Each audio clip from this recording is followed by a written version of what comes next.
بسم اللہ الرحمن الرحیم الحمد للہ رب العالمین والعاقبۃ للمتقین والصلاة والسلام علی سید الانبیاء والمرسلین اللہم صلی علی محمد النبی الامی وعلی آلہ وسلم تسلیما۔ علم الحدیث کورس کے سلسلے میں اللہ کا کرم ہے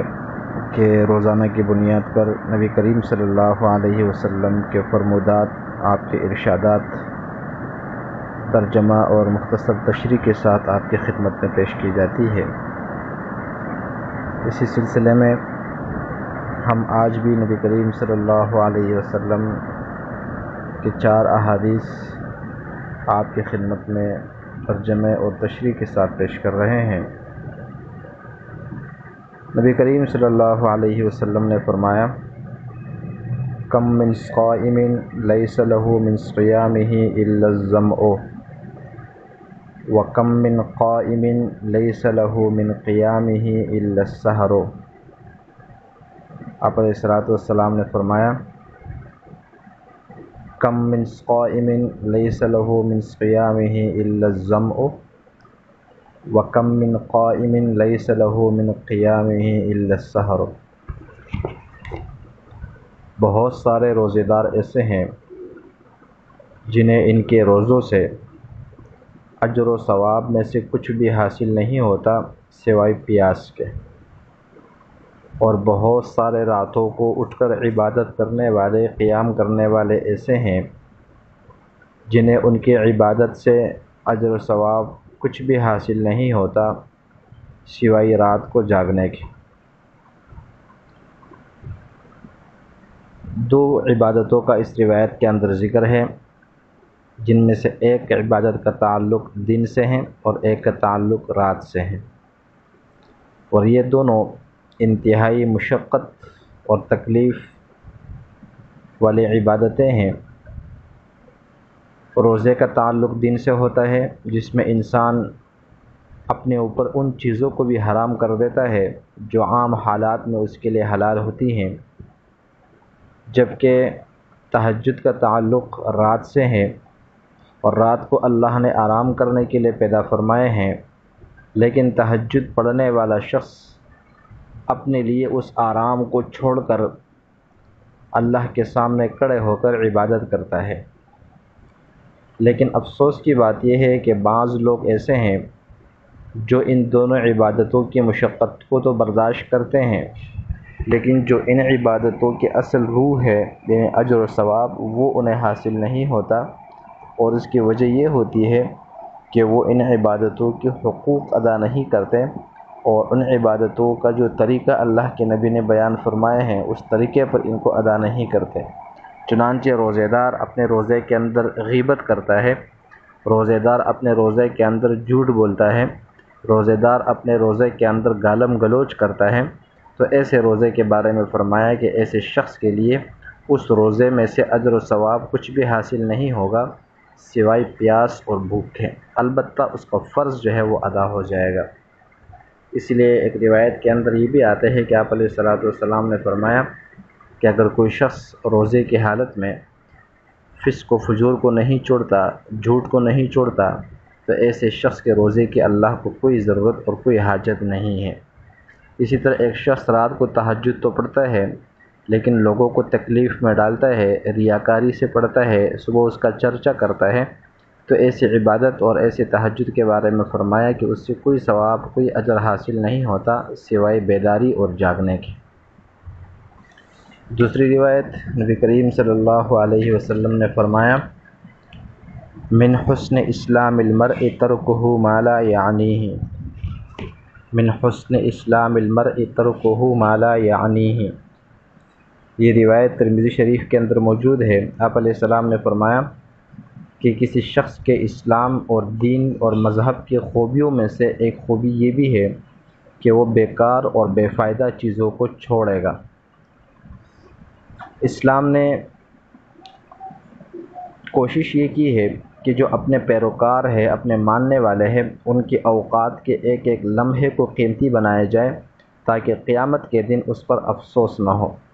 اس لیے اسلام ہمیں بیکار اور فضول قسم کی چیزوں کے اندر اپنے اوقات کو ضائع کرنے سے بچنے کا حکم دیتا ہے، اور جو لوگ ان فضولیات سے لا یعنی باتوں سے خود کو دور رکھتے ہیں تو اسلام نے ان کے اس عمل کو خوبی قرار دیا ہے، حسن قرار دیا ہے۔ تو اسلام تو ظاہر سی بات ہے ایمان ہے، اسلام ہے، اس کے بغیر تو کوئی شخص مسلمان نہیں ہوتا، لیکن اس اسلام اور ایمان کے اندر جو خوبصورتی پیدا ہوگی، جو حسن پیدا ہوگا، وہ ان جیسے اعمال سے پیدا ہوگا کہ انسان اپنے اوقات کے ایک ایک لمحے کو قیمتی بنائے، اسے عبادت میں گزارے اور خود کو لا یعنی اور فضول قسم کے باتوں سے دور رکھے۔ پھر لا یعنی اور فضول باتوں کے اندر ہر وہ بات، ہر وہ عمل، ہر وہ قول شامل ہے، ہر وہ مشغلہ شامل ہے، ہر وہ مصروفیت شامل ہے، ہر وہ ایکٹیویٹی شامل ہے جس میں نہ دین کا فائدہ ہو نہ دنیا کا فائدہ ہو۔ تیسری حدیث، یہ بخاری شریف کی روایت ہے، مشہور حدیث ہے۔ آپ علیہ الصلاۃ والسلام نے فرمایا، الا کلکم راع وکلکم مسئول عن رعیتہ، الا کلکم راع وکلکم مسئول عن رعیتہ۔ آپ علیہ الصلاۃ والسلام نے فرمایا کہ تم میں سے ہر شخص نگہبان ہے، نگران ہے، اور تم میں سے ہر شخص سے اس کے ماتحتوں کے بارے میں سوال کیا جائے گا۔ رعیت اور راعی دو الفاظ یہاں استعمال ہوئے ہیں۔ تو راعی ویسے بکریوں کے چرواہے کو کہا جاتا ہے، اور رعیت عوام اور پبلک کو کہا جاتا ہے، لیکن یہاں پر راعی سے مراد کوئی بھی نگہبان، کوئی بھی سربراہ، کوئی بھی ذمہ دار شخص ہے۔ آپ علیہ السلام نے فرمایا کہ ہر شخص وہ دنیا کے اندر ذمہ دار ہے، نگران ہے، نگہبان ہے، اور قیامت کے دن اس شخص سے سوال کیا جائے گا اس کے ماتحتوں کے اعمال کے بارے میں، اقوال کے بارے میں، اور ان کے اصلاح اور فساد کے بارے میں۔ اس حدیث کے آگے مزید تفصیل بخاری شریف کے اندر موجود ہے کہ غلام اپنے آقا کے مال کے اندر وہ ذمہ دار ہے، نگہبان ہے۔ اسی طرح بیوی اپنے شوہر کے گھر اور مال، اہل و عیال کے بارے میں نگہبان ہے، ذمہ دار ہے۔ اسی طریقے سے بیٹا جو ہے وہ اپنے والد صاحب کے مال کے بارے میں نگہبان اور ذمہ دار ہے۔ اور ظاہر سی بات ہے جو ہر زمانے کی جو حکمران ہوتے ہیں وہ اپنے ممالک اور اپنے عوام اور پبلک کے بارے میں ذمہ دار ہے، تو ایسے لوگوں سے ان کے ماتحتوں کے بارے میں سوال کیا جائے گا۔ تو معلوم یہ ہوا کہ صرف خود ٹھیک ہونا یا خود راہ راست پر آنا، خود ہدایت پر آنا اگرچہ نافع ہے، مفید ہے، لیکن یہ کافی نہیں ہے نجات کے لیے، بلکہ جو لوگ ہماری ذمہ داری ہیں، جو لوگ ہمارے ماتحت ہیں، چاہے وہ ہمارے بیوی بچے ہو، چاہے وہ ہمارے ملازمین ہو، چاہے کوئی بھی ہو، ان کی اصلاح اور ان کو ہدایت کی طرف رہنمائی کرنا، ان کی اصلاح کرنا، ان کے اعمال کی درستگی، یہ بھی ہماری ذمہ داریوں میں شامل ہے۔ اگلی حدیث نبی کریم صلی اللہ علیہ وسلم نے فرمایا، یہ مسلم شریف کی روایت ہے، احب البلاد الی اللہ مساجدها وابغض البلاد الی اللہ اسواقها، احب البلاد الی اللہ مساجدها وابغض البلاد الی اللہ اسواقها۔ آپ علیہ السلام نے فرمایا کہ شہروں کے اندر جو سب سے زیادہ پسندیدہ جگہیں اللہ کے نزدیک ہے وہ ان شہروں کے مساجد ہیں، اور شہروں میں جو سب سے ناپسندیدہ جگہیں اللہ کے نزدیک ہے وہ ان شہروں کے بازار ہیں۔ اس روایت کے اندر بازاروں کا بھی ذکر ہے اور مساجد کا بھی ذکر ہے، لیکن اللہ کے پیغمبر نے کسی بھی علاقے کی جو مساجد ہے ان کو اللہ کے ہاں پسندیدہ قرار دیا ہے، اور جو کسی بھی علاقے کے بازار ہے ان کو اللہ کے نبی نے ناپسندیدہ قرار دیا ہے۔ وجہ اس کی یہ ہے کہ مساجد یا بازار ان کی ذات کے اندر یا خود ان کے اندر کوئی پسندیدہ یا ناپسندیدہ ہونے کی وجہ نہیں ہے، بلکہ جو کچھ ان کے اندر اعمال ہوتے ہیں ان اعمال کی وجہ سے ان کا پسندیدہ یا ناپسندیدہ ہونا واضح ہوتا ہے۔ چونکہ مساجد کے اندر نمازیں پڑھی جاتی ہے، ذکر و اذکار ہوتا ہے، قرآن کریم کی تلاوت ہوتی ہے، فرشتوں کا نزول ہوتا ہے، اچھے اچھے کام ہوتے ہیں، فیصلے ہوتے ہیں، اس لیے اللہ کے پیغمبر نے مسجدوں کو اللہ کے ہاں پسندیدہ قرار دیا ہے۔ جبکہ بازاروں کے اندر عموماً جھوٹ بولا جاتا ہے، دھوکہ دیا جاتا ہے، فراڈ کیا جاتا ہے، ایک دوسرے کے مال کو ہڑپ کیا جاتا ہے، غصب کیا جاتا ہے،